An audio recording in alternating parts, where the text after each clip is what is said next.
Je vais donc demander aux participants à la table ronde numéro 2 de venir prendre leur place pendant que je dis 2-3 mots d'introduction. Et on va fonctionner un peu différemment de la première table ronde. C'est-à-dire, après avoir présenté chacun des consultants, je leur poserai une première question à chacun pour évoquer les différentes facettes du sujet, parce qu'on ne pourra pas couvrir la totalité. Parce que l'industrie du conseil, c'est un marché mondial de 300 milliards. C'est énorme. La France, on l'a dit tout à l'heure, avec ses 7 à 8 milliards, n'est que le 4e marché. Il y a une très grande diversité, un écosystème multifacette, multiforme, avec une douzaine de gros acteurs qui facturent chacun plus de 1 milliard, McKinsey étant le premier, certains pure players comme McKinsey, d'autres plus concentrés sur des activités multiples, comme les Big Four dont on a parlé, ou certaines sociétés de conseil en transformation digitale, les fameuses SS2I du passé, les ESN d'aujourd'hui, de cela, et puis également des cabinets comme le BCG, Oliver Wyman, etc. Et puis à l'autre extrémité, il y a toute une panoplie de consultants indépendants qui ont leur place dans le marché, et entre les deux, des plateformes de freelance qui viennent parfois compléter les offres des grands cabinets, des consultants plus spécialisés avec plutôt la version TPE, PME, une quinzaine, vingtaine de personnes, et puis des cabinets en voie de consolidation. On compte à peu près une trentaine de cabinets qui sont entre 100 millions et 1 milliard de facturation. Donc en fait, on a une très grande diversité du métier, une très grande déconcentration du métier. Chacun a sa place, et on va essayer de trouver quelle est la place de chacune des structures de l'industrie. Et puis, on constate également beaucoup de convergence. Convergence entre IT digital, on l'a déjà dit, et management, comme Capgemini, dont on parlera tout à l'heure, par exemple. Mais également convergence entre audit et conseil, avec les allers-retours qu'on connaît et qui ont été expliqués longuement. Et puis également, ce qu'il faut constater, c'est que certains fournisseurs développent de matériel ou de logiciel, développent leur offre en y ajoutant une couche de service. Ça s'appelle le consultative selling, qui permet de donner un élément supplémentaire. Et puis la troisième chose, on constate également une très grande évolution et une très grande concentration qui est en cours, une consolidation, et on a quelques beaux exemples autour de la table. Alors je vais commencer par Mathieu Courtecuisse. Donc, après des études à l'ENSAE, vous avez créé à 26 ans SIA Partners, donc c'est quand même très visionnaire, en 1995, et que vous décrivez comme Global Management Consulting Firm. Vous avez aujourd'hui un chiffre d'affaires de 230 millions de dollars, 200 millions d'euros à peu près, j'espère pas me tromper sur les chiffres, plus de 1200 consultants dans 15 pays. Et il y a deux caractéristiques que vous mettez beaucoup en avant, dans votre communication et dans votre discours, c'est tout ce que vous appelez le Next Generation Management Consulting, avec à la fois la création en 2017 de Studio, qui est Venture Capital, où vous investissez dans des startups en série A pour venir compléter les métiers du futur de votre société. Et puis également, vous avez développé le Consulting 4.0, qui intègre data science et intelligence artificielle dans le métier du consulting. Et puis je terminerai en disant qu'en juillet 2018, vous avez été élu président de Syntec Études et Conseils, l'organisation professionnelle du secteur. Alors ma question, on va dire, est la suivante. Autour de l'investissement, ça a déjà été évoqué dans la table ronde précédente, le métier du consulting passe d'un métier de charge, d'OPEX, de coût, à un métier d'investissement. Un métier d'investissement qui n'est pas seulement celui des acquisitions, mais également les investissements dans les labs, mais également les investissements dans les fondations et dans la recherche, et puis également dans les outils, comme par exemple les robots consultants. Et si j'ai bien compris, SIA Partners en a développé 35. Est-ce que vous pouvez, en quelques minutes, nous parler de tout cela ? Merci Jean-Luc. Jean-Yves, pardon. C'était effectivement... Alors, on a créé le cabinet en 99, donc je suis un peu plus jeune, c'est pas très grave. Donc effectivement, on est un petit peu à la croisée des chemins parce qu'il y a eu un impact, je dirais, sur les 5 dernières années avec l'utilisation de la data dans nos propres métiers et l'émergence de vrais produits, de vraies solutions qui permettent d'accélérer les solutions qu'on propose à nos clients. Donc c'est un élément important et qui est un élément de plus qui fait que ce marché va accélérer sa consolidation parce qu'il faudra plus d'investissements, comme l'a dit Eric Mouchous dans la table ronde précédente, où il faudra combiner plus de métiers, plus d'assets. Et donc, on sort d'une logique stricte du cabinet de conseil traditionnel qui, en gros, génère un certain nombre de revenus à la fin de l'année, un certain nombre de bénéfices et qui sont intégralement partagés entre les associés. Donc, cette partie-là est terminée. Il va falloir investir beaucoup plus. Il y a beaucoup plus de coûts d'entrée en réalité. Il faut être plus international. Il faut être plus pluridisciplinaire. Sachant qu'il y a plusieurs gammes possibles entre le conseil, la data, le design et les technologies. Il y a plusieurs options possibles. Mais à l'évidence, on est dans un marché qui reste très peu consolidé aujourd'hui, puisque le cumul de la douzaine d'acteurs, dont aucun n'est français, représente moins de 15% de part de marché. Donc c'est à l'évidence un marché qui va se consolider. Alors, il y a plusieurs facteurs qui vont accélérer ça, donc l'intelligence artificielle dont je parlais. Donc nous, on y croit beaucoup. On pense qu'effectivement, on est en capacité de proposer à nos clients des solutions qui intègrent des algorithmes qui permettent d'accélérer l'analyse et la résolution de cas. Donc effectivement, on a investi dans 35 robots consultants, on en aura une centaine d'ici 2020. On a des taux de croissance relativement incroyables là-dessus, plus de 100% par an. Et on est aussi sur des activités à plus forte marge. Alors ça, c'est un point important parce que si on a une analyse un peu industrielle de notre métier, dans les processus de consolidation, tous ceux qui font moins de 15% de marge d'EBITDA vont mourir. Voilà, c'est assez simple. Il faut au moins générer ce niveau-là dans le monde dans lequel nous, on vit. Il faut aussi générer, comme le disait Bernard tout à l'heure, de la croissance organique, parce que ce marché, cette consolidation ne peut pas se faire uniquement sur de la croissance externe. Il faut que ces entreprises de conseil génèrent de la croissance économique. Et là aussi, la croissance organique, le là, il est à minimum à 2 chiffres. Donc tous ceux qui ne seront pas dans ce cadran qui fait 15% de profitabilité et plus de 10% de croissance organique ne pourront pas survivre. Voilà, c'est assez simple. Il faut... c'est assez simple. C'est mathématique. Et donc, il faut, pour cela, anticiper, innover, investir. Il faut des labs et il faut finalement hybrider l'ensemble des solutions qui sont possibles et qui sont disponibles sur le marché aujourd'hui. Merci. Alors, je vais passer la parole à Nathalie Wright. Vous êtes, après des études en économie et en administration, vous avez une carrière qui est émaillée de quelques grands noms. AT&T, Microsoft, IBM, et maintenant vous êtes chez Rexel, donc bien connu comme... Un autre grand nom. Hein? Un autre grand nom dans un domaine différent. Fournisseur de matériel électrique à destination des professionnels.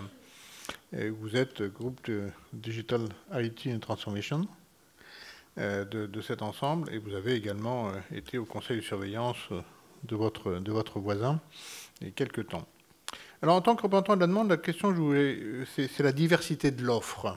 Comment vous réagissez, vous, par rapport à la diversité de l'offre entre quelques grands cabinets, des experts sur des domaines particuliers, et puis des accompagnements locaux avec des besoins de compétences ponctuelles qui peuvent s'adapter à des organisations qui sont parfois multilocales et plus diversifiées. Quelle est votre vision de la place de ces différents acteurs dans l'offre à laquelle vous faites appel?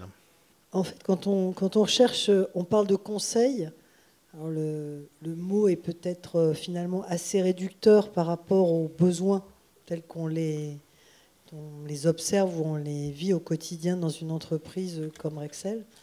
Ou comme d'autres entreprises de cette catégorie qui sont effectivement internationales, avec des dynamiques de transformation qui s'opèrent de façon différente en fonction des géographies ou des différentes natures d'activités qu'on opère. On cherche, quand on va chercher cette aide extérieure, c'est peut-être comme ça qu'on peut le définir, on va aller chercher soit de l'expertise dans un certain nombre de cas. Dans d'autres cas, on va aller chercher à la fois de l'expertise mais aussi une capacité à accélérer. On va parfois aller chercher des ressources qui vont nous aider à valider des choses que tout le monde sait dans l'entreprise, mais qui finalement n'arrivent pas à avancer pour des raisons bonnes ou mauvaises. Et donc, on a en face de nous, effectivement, à la fois des possibilités d'aller chercher des cabinets qui amènent cette compétence, cette expertise, qui peuvent être des grandes entreprises, qui peuvent être des freelances dans un certain nombre de cas, qui peuvent être des accompagnateurs plus technologiques. C'est ce que Marc disait tout à l'heure pour Microsoft. Et donc en fait, c'est pas, je ne poserai pas du tout des expertises qui vont être... On a beaucoup parlé de data scientist ou d'expertise technologique, c'est un métier en tant que tel, mais je n'opposerai pas cela à des expertises qui vont plus être des expertises venant du métier. Moi, ce que je vais rechercher, c'est d'abord quelqu'un qui m'écoute et qui me comprenne. Déjà, pour commencer, ça simplifie la vie. Et donc, que ce soit des gens qui viennent plutôt du métier, mais qui ont une capacité à comprendre les enjeux technologiques qui sont les miens, ça va évidemment m'apporter potentiellement ce que je recherche. Ou ça peut être des gens qui vont peut-être venir de la technologie, mais qui savent mettre cette technologie au service d'un serveur, c'est intéressant comme lapsus, au service des formations professionnelles peut-être, au service d'une organisation qui, comme la mienne, a 27 000 personnes, dont 16 000 positions commerciales. Ce n'est pas la même chose qu'une entreprise qui va peut-être être dans le secteur industriel. Et je trouve qu'aujourd'hui, il y a cette complémentarité. Je vois difficilement le bénéfice que peut m'apporter un consultant qui ne comprend vraiment rien à mon métier. Je pense que c'est réellement quelque chose qui ne va pas pouvoir fonctionner. En revanche, un consultant qui connaît parfaitement mon métier, mais qui n'a absolument aucune idée de ce que les capacités technologiques qui existent aujourd'hui vont être en capacité d'accélérer, ne va pas me servir à grand-chose non plus. Donc il y a vraiment cette nécessité. Alors, vous avez parlé tout à l'heure de moutons à 5 pattes. C'est évidemment pas... il n'est pas nécessaire d'avoir le même niveau d'expertise dans les deux domaines. Les gens peuvent se compléter, mais il faut à minima qu'ils aient un langage commun et qu'ils aient aussi cette capacité à écouter. Et à écouter là où ce que l'entreprise est capable de digérer. Donc ça rajoute une troisième dimension à cette expertise, cette compréhension du métier et cette expertise technologique ou vice-versa, mais la capacité à vraiment comprendre le niveau de maturité, la culture de l'entreprise, parce que toutes les entreprises ne peuvent pas digérer les mêmes choses à la même vitesse. Et moi, en tout cas, maintenant, moi, je n'ai jamais été consultant, mais j'ai travaillé effectivement dans beaucoup d'entreprises technologiques qui faisaient la promotion de différents types de solutions. Et en étant passé d'une certaine façon de l'autre côté de la table, puisque pour la première fois, je ne vends plus, mais j'achète, je me rends compte à quel point, quand je vendais les solutions que j'étais en capacité de promouvoir, je n'avais pas cette compréhension que l'on doit encore plus savoir quand on est dans la vente consultative ou quand on est dans le conseil, de cette dynamique et de la capacité, enfin, des urgences de transformation et de la capacité qu'a l'entreprise à laquelle on s'adresse de digérer ce qu'on lui amène. Et le métier du conseil doit être encore plus pertinent pour amener ces éléments-là, parce qu'ayant ce regard extérieur, ayant beaucoup d'expériences diverses et variées, à essayer de nous aider à digérer tout ça d'une meilleure façon et à être un vrai accélérateur de notre transformation. Merci. Alors Jean-Louis Galano, après des études d'ingénieur, tu as commencé ta carrière dans l'industrie, chez Péchinet et Commontrion, et puis rapidement tu es tombé dans le conseil. D'abord chez API et ensuite en créant en 1993 Galano Consulting, conseil, formation et accompagnement en management des dirigeants, comme consultant indépendant. Et puis tu es président depuis 2 ans et demi de XMP Consult, ce réseau d'excellence des consultants indépendants émanant des grandes écoles et qui est un des co-organisateurs de cet événement. Alors dans cet écosystème qui évolue terriblement, qui se transforme, et Dieu merci, si le consulting qui prône la transformation d'entreprise ne se transformait pas lui-même, ça serait grave. Hein, quelle est la place du consultant indépendant? À quel besoin répond-il et à quel type de segment peut-il faire appel? Merci Jean-Yves. Oui, effectivement, moi je voulais être consultant lorsque je faisais mes études. On m'avait demandé d'attendre ou de faire 5 années d'opérationnel avant de le devenir, donc c'est ce que j'ai fait. Et puis je suis devenu consultant et je n'ai plus fait que ça. Alors, je souhaiterais tout d'abord donner une précision justement de ce que nous appelons consultant indépendant, au moins chez XMP Consult, et différencier en fait le consultant indépendant du freelance. Ce que nous appelons consultant indépendant, c'est quelqu'un qui va pouvoir effectivement accompagner un dirigeant ou un décideur, en fait, dans des entreprises qui ne sont pas nécessairement petites. On a chez nous des gens qui accompagnent des décideurs dans des unités ou dans des divisions de grandes entreprises. Alors on fera la différence entre ce consultant indépendant qui accompagne une personne, c'est-à-dire qui va beaucoup miser sur la relation interpersonnelle avec son client, du freelance qui, par définition, si je peux pas mettre étymologiquement, un freelance, c'est un mercenaire. Donc le freelance va pouvoir intervenir, s'intégrer dans une équipe, et ça ne sera pas nécessairement lui qui sera en relation directe avec le décideur. Donc c'est en fait cette différence que nous faisons et qui amène en fait à répondre à un besoin qui est un besoin tout simple de la part des dirigeants que nous accompagnons. C'est que, quelles que soient finalement les informations qui leur sont données, quels que soient les conseils qui leur sont donnés, à un moment, il faut faire. Et dans ce « il faut faire », il y a, dans ce qu'on observe, des peurs, il y a parfois de la colère, des interrogations. Et c'est là que le consultant indépendant va pouvoir, par sa relation très proche avec le dirigeant, démontrer toute son empathie et également écouter. Je rebondis beaucoup sur ce mot-là, écouter et orienter ou aider, accompagner son client dans sa prise de décision. En fait, j'ai envie de dire, quels que soient les algorithmes, quelle que soit l'intelligence artificielle, tant qu'il y aura des hommes et des femmes qui dirigeront les entreprises, il y aura des consultants indépendants. Merci. Alors Pascal Imbert, vous avez également commencé, après des études d'ingénieur à l'IXEO Télécom, dans le monde de l'entreprise. Et puis assez rapidement, vous aussi, vous avez basculé dans le monde du conseil avec la création de Solucom, avec Michel Dancoine, qui est encore aujourd'hui président du conseil de surveillance de la société dont vous assurez la présidence du directoire. Au départ, essentiellement autour de ce qu'on appellerait maintenant le digital et qu'on appelait sans doute à l'époque les nouvelles technologies de l'information et de la communication, autour des réseaux. Et puis depuis 2000, vous avez fait une vingtaine d'acquisitions. Donc le terme de la consolidation vous est familier. D'abord, pour compléter votre base digitale autour de Solucom. Et puis après 2010, quelques petites acquisitions au conseil en organisation, et puis une grosse en 2015, qui a été citée tout à l'heure, avec Cours Salomon Europe, qui a mis sur les fonds baptismaux, en juillet 2016, le nouveau nom de Wavestone. Vous êtes présent dans 10 pays, 2600 collaborateurs, cotés en bourse, et ceci depuis 2000.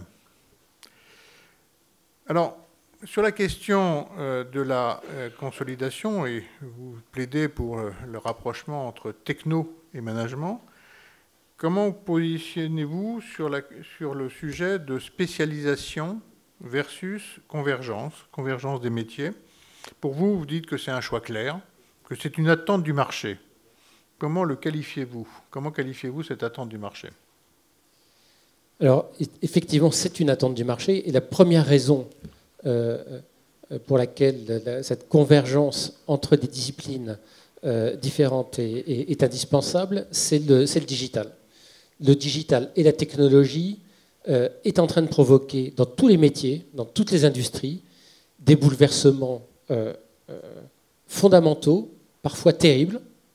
Et il n'est pas possible, à mon avis, de conseiller de manière pertinente une entreprise si on ne maîtrise pas à la fois profondément ce qu'est ce driver technologique, en quoi l'innovation technologique, en quoi le digital est en train de transformer le monde dans lequel évolue l'entreprise, tout en comprenant, bien sûr, les fondements du métier, du business model de l'entreprise. Et donc la combinaison entre ces deux types de compétences qui étaient historiquement très très éloignés, qui étaient presque des ennemis dans le monde du conseil. La technologie et le conseil en organisation management étaient presque des disciplines qui étaient incompatibles, qu'il était impossible de combiner. Tout à coup, cette exigence est devenue totale.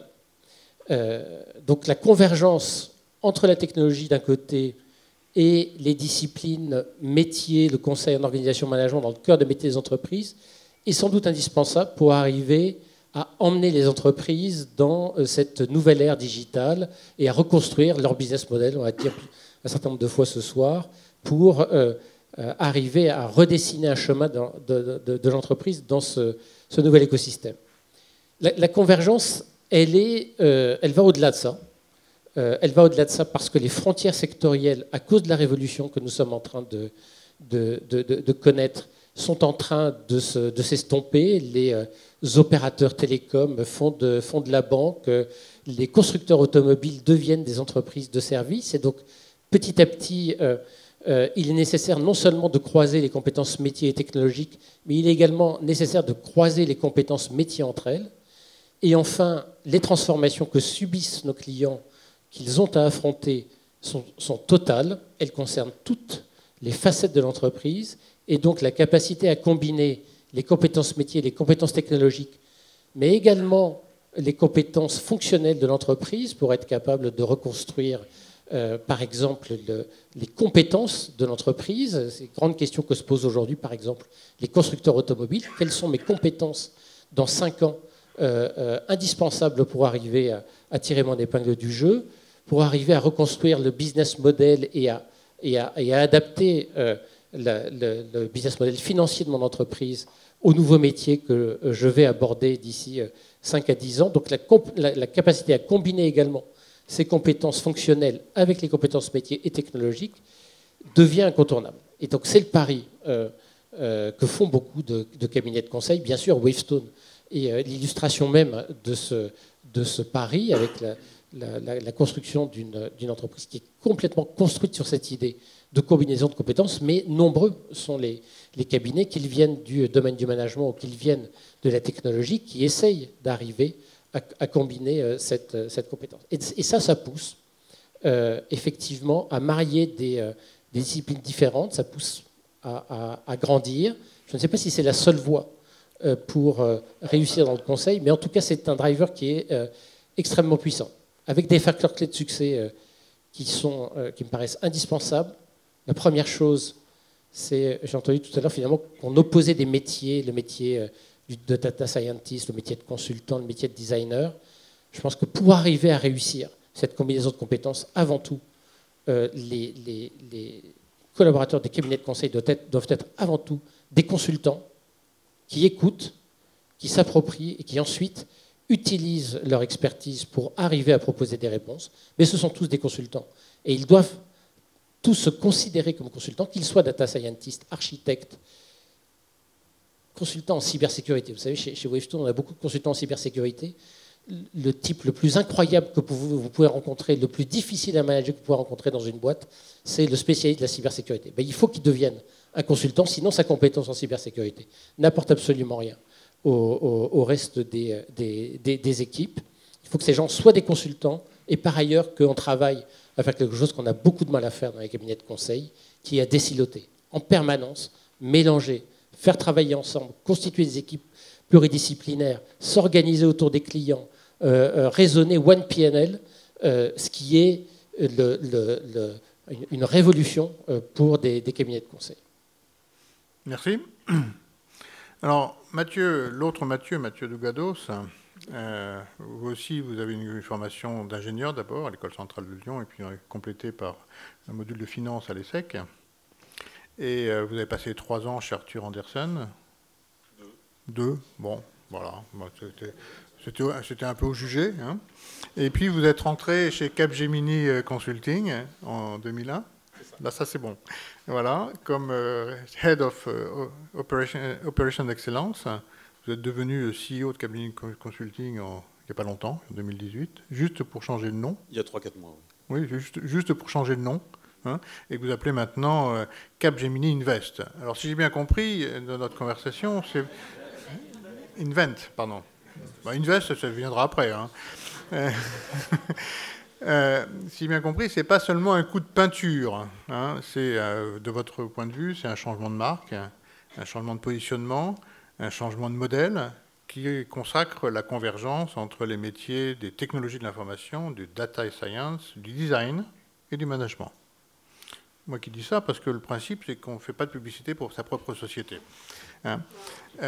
Et par là même, vous essayez de consacrer le rapprochement des différents métiers du conseil, très divers, parce que quand on parle de transformation, elle est beaucoup digitale, mais elle n'est pas que digitale, et également avec toutes les technologies. Et vous dites que ça va se généraliser, parce que les clients en ont besoin comme une démarche qui va de bout en bout. Et on l'a déjà dit, depuis la conception jusqu'à l'exécution.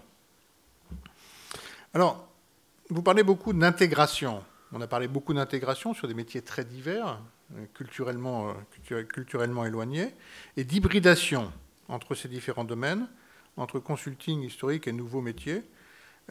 Face aux ruptures technologiques qui se multiplient, est-ce qu'il n'y a pas une forme de course en avant sur la recherche de nouvelles compétences et d'intégration par rapport à un modèle qui consisterait à faire appel dans un écosystème ouvert à des spécialistes dans tel et tel domaine?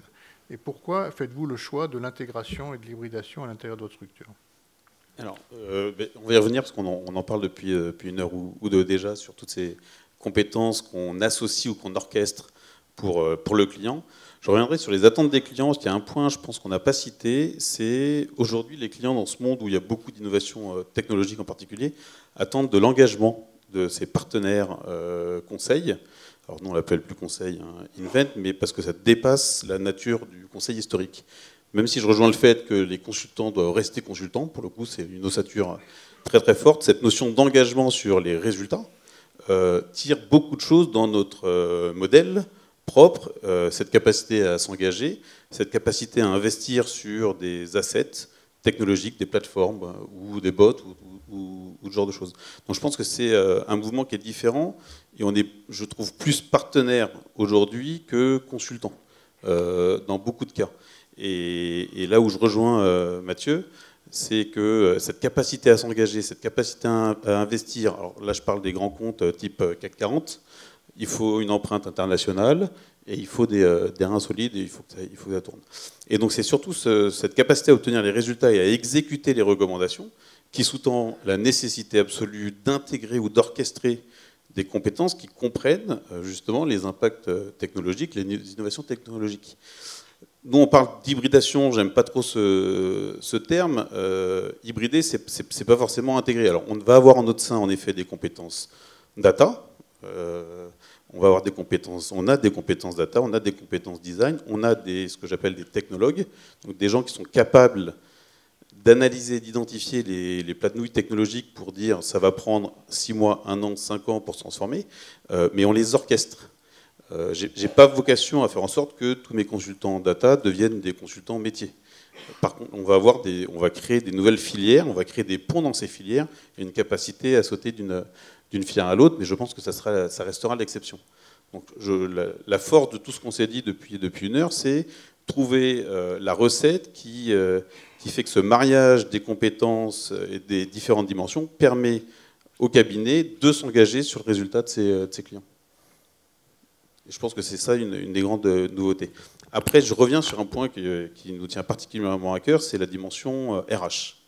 RH au sens les consultants dans l'entreprise. Alors, on ne vit pas forcément une accélération de l'attrition en ce moment parce que c'est bouillonnant. Par contre, on met une attention très particulière à l'aspiration des nouveaux consultants. Et je pense que la quête de sens de cette nouvelle génération est très importante. Il y a la dimension managériale qui est clé, qui est au centre du jeu, c'est sûr. Mais la quête de sens, je trouve, est quelque chose de très nouveau par rapport à ce qu'on voyait il y a quelques années. Donc nous, on investit beaucoup sur, justement, aller travailler. On a des programmes d'échange avec des startups ou avec du mécénat de compétences, régulièrement, pour ouvrir un peu les chakras de nos collaborateurs et qui reviennent transformer l'entreprise parce qu'ils ont vu à l'extérieur Et on a aussi investi sur des shadow codiers, et je pense que c'est très important. On les intègre dans nos comités de direction, alors avec des engagements de confidentialité bien évidemment. Et je pense que se transformer nous-mêmes par les jeunes générations est quelque chose qui va nous faire avancer peut-être un peu plus vite. Merci. Alors je reviens auprès de Mathieu Courtecuisse. Vous avez beaucoup fait d'intégration, de consolidation. Vous avez également fait beaucoup d'activités où vous prônez la consolidation des différents métiers, la convergence des différents métiers.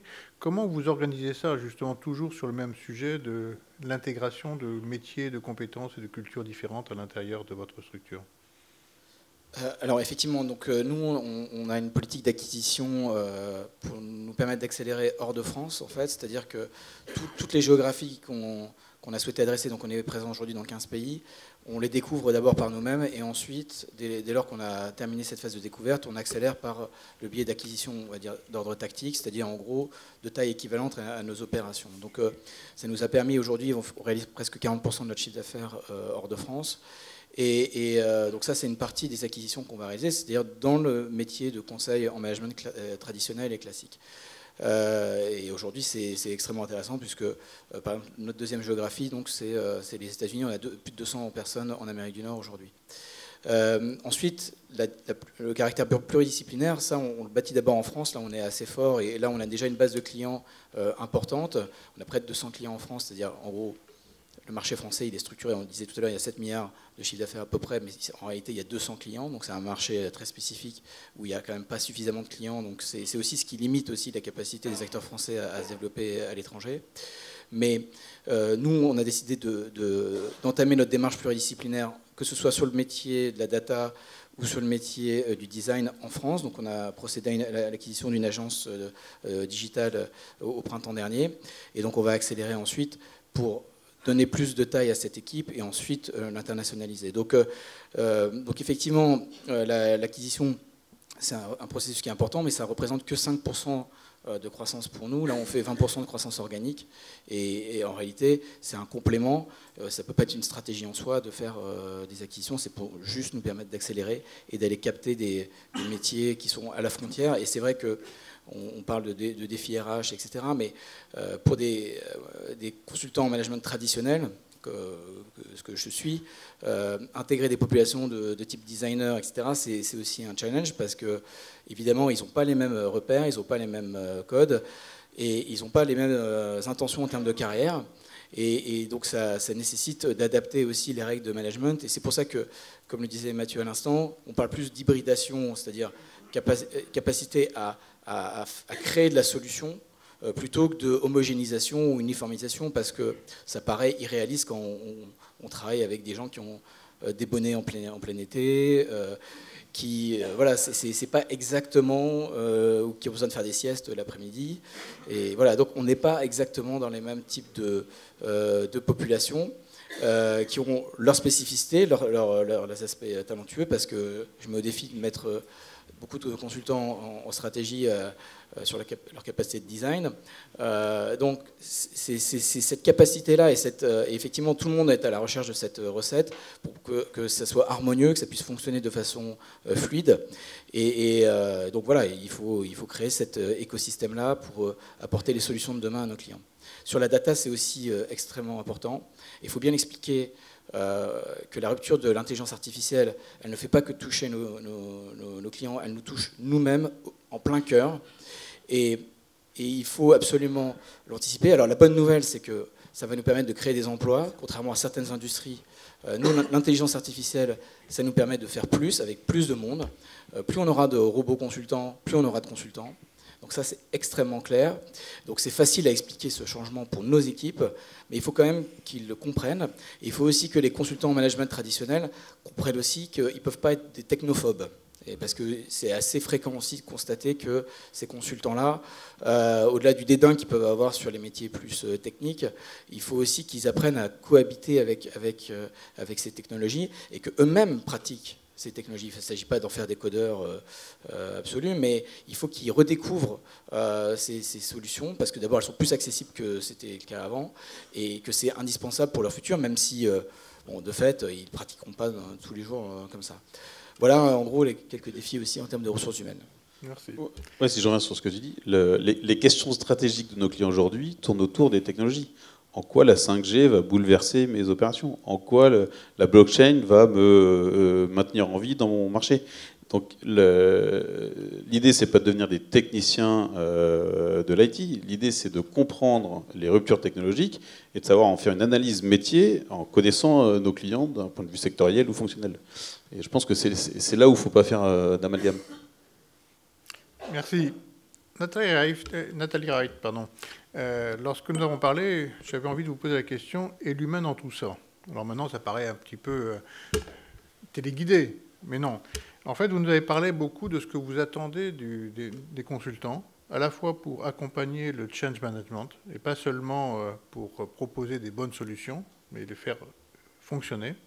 Et puis également sur le fait que vous attendez de la part des consultants auxquels vous faites appel, de transférer des compétences et de vous permettre ainsi d'améliorer vos propres compétences internes. Oui, absolument. Ça me paraît effectivement important parce que, pour rebondir sur ce qu'on se disait, finalement, j'ai pas trop de doute que dans la population des conseils auxquels on peut faire appel, qu'on trouve des gens qui soient experts, qui peuvent être des data scientists, qui peuvent être des gens très compétents, qui vont nous aider à projeter ce que ces nouvelles plateformes technologiques vont pouvoir apporter dans la disruption de nos marchés, nous mettre en contact avec des écosystèmes différents, etc. Ça, c'est une chose. Mais l'impact que je vais pouvoir trouver dans ces missions de conseil qui, à un moment, vont éclairer la décision qu'on veut prendre au niveau d'un COMEX ou au niveau d'un groupe de dirigeants, l'impact va être réel à partir du moment où l'adoption de nouvelles pratiques dans le quotidien du travail de telle ou telle population au sein des équipes qui font le métier tous les jours, depuis 20 ans d'une façon très différente de celle dans lesquelles on projette, vont pouvoir vraiment s'approprier cela. Quelqu'un a cité tout à l'heure l'importance des premières lignes de management.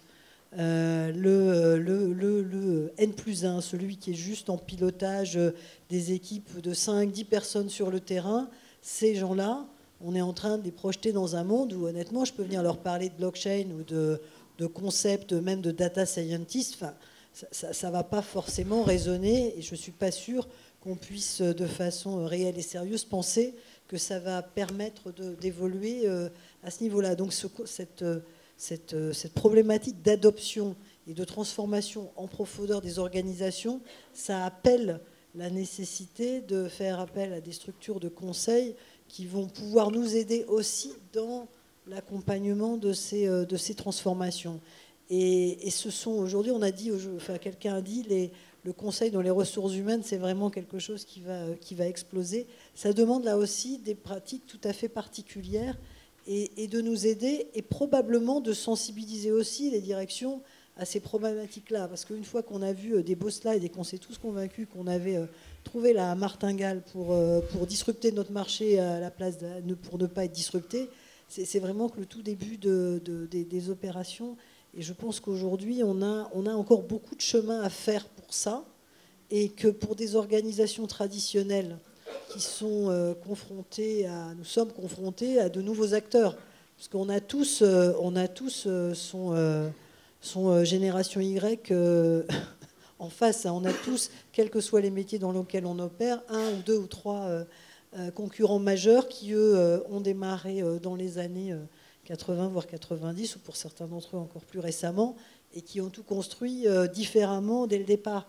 Et donc transformer nos organisations traditionnelles ça va vraiment nécessiter là aussi un accompagnement. Et je trouve qu'on n'est qu'au début de cette partie-là de la transformation qu'on doit opérer. Et là aussi, il y a un métier, il y a un accompagnement à apporter dans une dynamique un peu différente de ce qu'on fait aujourd'hui. Pour laisser un peu de temps aux questions ultérieurement, je vais peut-être demander effectivement à Pascal Imbert de rebondir sur ce qui vient d'être dit et sur les questions de l'intégration des compétences multiples au sein d'une structure comme la vôtre. Oui, je vais rebondir. Je ne suis pas sûr d'avoir compris votre question. Je vais rebondir sur ce que vient de dire Nathalie. Les deux questions que nous posent nos clients aujourd'hui, c'est où où dois-je aller dans un futur qui n'a jamais été aussi incertain, et ensuite, comment je fais pour y emmener mes équipes. Et donc, je constate que le conseil en RH, moi, je n'ai pas l'impression qu'il y ait une traction particulière. Mais là, il y a une traction énorme. C'est sur ce qu'on appelait de manière qui est devenue un peu ringarde aujourd'hui la conduite du changement, c'est-à-dire mettre des équipes en mouvement. Mettre des équipes en mouvement au moment où le futur, pour les équipes, il n'est pas rose, en fait. La transformation digitale, c'est super anxiogène. Mathieu Courtecuisse nous a fait une démonstration de transformation anxiogène. Tu es complètement dingue, toi. Tu dis il faut faire 15% d'EBITDA, croissance à 2 chiffres. Arrête, arrête. On est là pour essayer de passer un bon moment et tu nous fous un coup. Et ça, c'est ce que vivent toutes les équipes de nos clients. Il y a un sujet qui va devenir clé sur le marché du conseil, c'est non seulement il va falloir qu'on ait des consultants hyper compétents, mais par ailleurs, il va falloir être capable de générer du mouvement et de l'envie vis-à-vis de ces mouvements. Et ça commence sans doute dès la phase d'analyse et d'élaboration des préconisations. Si on veut que les équipes du client aient envie, il faut qu'elles comprennent le sens du mouvement qu'on fait. Il faut qu'elles comprennent le sens avec les tripes et pas seulement avec la tête, hein, parce que les transformations, elles sont toujours extrêmement rationnelles. Mais arriver à générer de l'envie et comprendre ce que pour chacun cette transformation va vouloir dire et ce qu'elle peut vouloir dire de positif, ça va devenir une qualité qui est extrêmement recherchée, qui sera extrêmement recherchée chez les cabinets de conseil. Alors une dernière question avant de passer la parole à la salle. Dans ce monde qui évolue, dans ce monde où l'accompagnement des dirigeants et l'accompagnement des entreprises doivent coexister, comment s'organisent les consultants indépendants? On a beaucoup parlé des grandes structures. Comment s'organisent les consultants indépendants et quelle est la nature des réseaux et de l'offre qu'ils peuvent fournir? En 2 mots. Alors, en 2 mots, on parle beaucoup de l'accroissement du nombre de consultants indépendants qui doublerait, triplerait, serait multiplié par 10. Alors, bon, parmi ces consultants indépendants, on ne sait pas si ce sont des consultants indépendants comme je les ai définis tout à l'heure ou si ce sont des freelances. Toujours est-il, on parle beaucoup de plateformes, de plateformes qui ubérisent les métiers du conseil. Nous ne croyons pas que les plateformes soient une solution pour fédérer les consultants indépendants, c'est-à-dire ceux qui vont donner de l'envie et aux dirigeants et aux équipes. Nous croyons plutôt que, et par expérience, nous savons que l'accès au marché de ce conseil indépendant se fait par le réseau. Et il se fait par le réseau d'une manière souvent fortuite, d'où l'accent que nous mettons sur la création de ces réseaux qui permettent à la fois aux consultants indépendants de se former les uns les autres, de faire de l'intervision entre eux, d'avoir la veille qu'il faut pour pouvoir répondre aux questions de leurs clients. Merci. 1 ou 2 questions dans la salle? Aujourd'hui, les entreprises demandent bien sûr plus de productivité. Donc, on va utiliser la transformation digitale pour ça. Essayer de faire en sorte que l'entreprise devienne la grande entreprise, on va dire, se comporte comme une start-up, mais également la sagesse et les processus implémentés de la grande entreprise. Ma question est-elle prête? Ah oui, c'est par rapport à l'engagement sur les résultats. Elle demande de l'engagement. Mais pour arriver à ces résultats-là, il faut de l'innovation. Et l'innovation, eh ben, ça ne vient pas comme ça. C'est-à-dire que l'innovation, c'est chez des personnes qui ont du mal en fait, avec la pression. Les créateurs, eh ben, ils viennent, ils vont apprendre le métier, en effet, ils vont comprendre les processus métiers de l'entreprise, et à partir de méthodes disruptives, de plein de choses qui vont se croiser dans leur esprit, ils vont arriver à innover. C'est quoi votre question? Et ma question, c'est ça. C'est est-ce que les entreprises, on dit qu'aujourd'hui, elles demandent de l'engagement, est-ce qu'elles n'ont pas un problème de ce côté-là? Parce qu'elles cherchent les questions, en fait. Elles ne savent même pas quelles questions se poser. Alors, il faudrait peut-être essayer de laisser la place à des consultants. Okay. Je pense que vous avez compris ou pas? Oui, je pense, oui. Je crois que je vois à peu près ce que vous voulez dire. Ou en fait, vous avez vos questions, ils ont leurs réponses. En fait, ce à quoi nous sommes tous confrontés, c'est comment nous performons et transformons en même temps. Donc, il y a effectivement la possibilité de faire appel à des conseils extérieurs. Je pense qu'il y a une première règle, c'est d'écouter le terrain. Parce que quand on a des gens qui tous les jours voient des clients, leurs clients, enfin les nôtres, je peux vous assurer que quand on va voir ces gens-là, ces gens qui sont, pour ce qui nous concerne, au comptoir, itinérants, voir des clients, ils ont en fait beaucoup d'idées. Donc la première chose à faire, c'est déjà de s'assurer qu'on crée le cadre qui permet à ces idées d'émerger, de se développer, de choisir les bonnes et de faire en sorte de les accélérer et de les industrialiser à chaque fois qu'elles sont bonnes. Et vraiment, l'expérience que j'ai là depuis les quelques mois que je travaille chez Rexel, et c'est une position qui a évolué. Quand j'étais chez un éditeur, comme vous savez, chez Microsoft avant, je ne voyais pas forcément les choses comme ça. En étant dans la maison et en regardant ce qui se passe sur le terrain, je pense qu'on a déjà beaucoup de choses à faire comme ça. En revanche, là où les structures de conseil peuvent vraiment nous aider, c'est nous aider à nous organiser, à acquérir les méthodologies. Parce qu'aujourd'hui, on a une grande capacité à innover localement, à faire des choses, mais la capacité à l'incuber, accélérer et à en faire un vrai projet industriel de transformation, là, on a besoin vraiment d'accompagnement. Merci.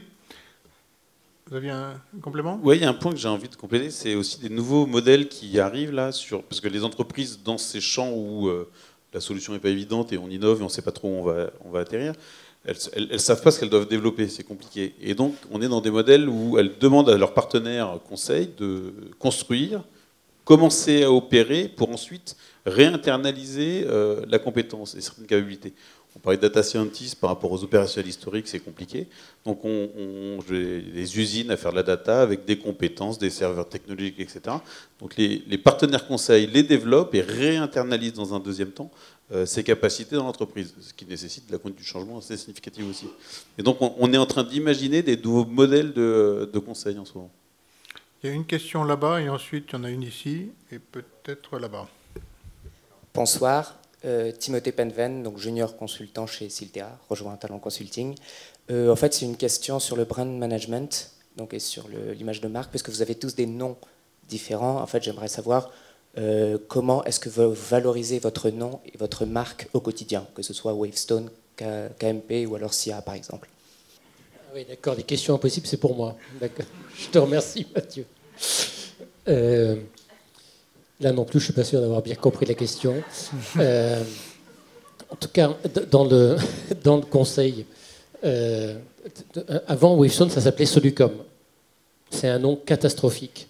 C'est un nom daté, c'est un nom qui signifiait quelque chose, et c'est un nom qui ne donne aucun libre cours à l'imagination. Donc, on a essayé de se soigner. On a pris d'abord un nom anglo-saxon, parce qu'il est dans le conseil, malheureusement, sont anglo-saxons. Donc ça véhicule quelque chose. On a pris un nom qui était non signifiant, auquel il n'est pas possible d'attacher un contenu, un métier. Et on a pris un nom qui stimulait l'imagination, et en particulier le wave, quelque part une petite connotation innovation, sortir du cadre, flexibilité, et le stone est tout le contraire. C'est ancré, rigide. Et donc la confrontation entre les deux noms, on s'est dit ça va stimuler l'imagination. Et accessoirement, on trouvait ça joli. Merci. Il y avait une question, je crois, par ici. Oui, j'avais une question. Vous pouvez donner le micro là et puis... Oui, bonjour, Franck Martin. Une question simple pour Monsieur Courtecuisse. Mais que font vos consultants robots? Ça va être long, là. Non, en fait, c'est assez simple. C'est-à-dire que c'est pour ça qu'on a appelé l'écosystème Consulting 4.0, pour copier un petit peu ce qui se passe dans l'industrie avec l'industrie 4.0. En fait, nos bots sont des cobots, comme on peut les retrouver dans l'industrie notamment allemande. Donc l'idée, c'est d'outiller en fait nos consultants de bots qui leur permettent de faire des traitements massifiés de données, de prémâcher un certain nombre de diagnostics, etc. Donc c'est vraiment construire une logique de boîte à outils qui est mise au service de nos consultants. C'est-à-dire que c'est un petit peu l'anti-Watson, au sens où Watson, c'est vraiment une plateforme de service. Nous, c'est une série de bots qui sont instrumentés par nos propres consultants et qui permettent de résoudre des cas. Donc en fait, on devient une usine à cas d'usage centrée autour des bots. Et donc voilà, donc c'est comme ça qu'on les rend en offre produit, mais qui sont intégrés à nos services et qui sont opérés par nos propres consultants et ou nos data scientists. Merci. Et monsieur, pour ce qui sera la dernière question. Merci. Je me présente à la salle, je suis Laurent Bloquin, je suis le directeur adjoint du CFA de l'ESSEC. Pardon, je pose la question face public, face auditeur. Une question aux accents de plaidoyer dans un contexte où vous avez évoqué la rareté de la ressource, la difficulté de les fidéliser, et une formidable opportunité qui est la réforme de la formation professionnelle et de l'apprentissage. Ma question est simple. Envisagez-vous d'intensifier le recrutement de vos talents par la voie de l'apprentissage dans les grandes écoles, compte tenu de ces enjeux? Et je vous ai dit de la réforme, peut-être M. Giovacchini nous dira quelques mots des opportunités offertes par cette réforme structurelle. Merci. La réponse est oui. C'est un super cursus pour former des consultants. Alors moi, j'étais apprenti il y a 18 ans maintenant. Alors en effet, on a eu peu ces dernières années d'alternants. Et là, on a fait x4 cette année. Et c'est quelque chose qui est crescendo. Alors on les a même mis dans le budget pour l'année prochaine. Je pense on a mis x2, mais je pense qu'on ira plus loin. Alors, nous, notre quota d'apprentis, on l'utilise essentiellement sur les VIE, puisque les VIE sont éligibles à l'apprentissage. Et on a un programme de mobilité internationale supporté par les VIE qui est fondamental pour nous. Donc on peut les utiliser dans les stages de césure, etc. Donc on a énormément de candidatures, mais on les envoie aux 4 coins du monde. Et ça, c'est fondamental pour nous dans la découverte des écosystèmes internationaux. Bien, écoutez, merci beaucoup. Une réponse unanime, comme l'étaient les autres débats, même s'il était plus à multiples facettes. En tout cas, merci pour votre participation et merci pour votre attention.